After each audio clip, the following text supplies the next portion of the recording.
দেখুন দেবিকা হাসদা, আপনার জন্মে যেটা লগ্ন সেটা হচ্ছে আপনার মকর লগ্নে জন্ম হয়েছে, আর আপনার যেটা রাশি সেটা হচ্ছে আপনার ধনু রাশি।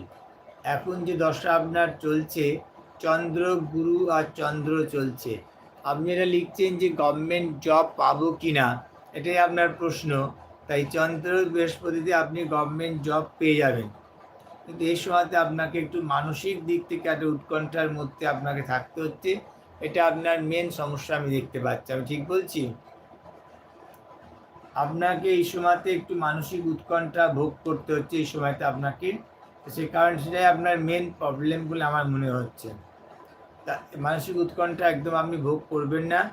আর আপনি সোমবার দিনকে চন্দ্রের পূজা পাঠ উপায় করে দেখুন, আপনার যেটা প্রবলেম আছে সেই প্রবলেম আপনার সলিউশন হয়ে যাবে। কোনো চিন্তা টেনশনের কোনো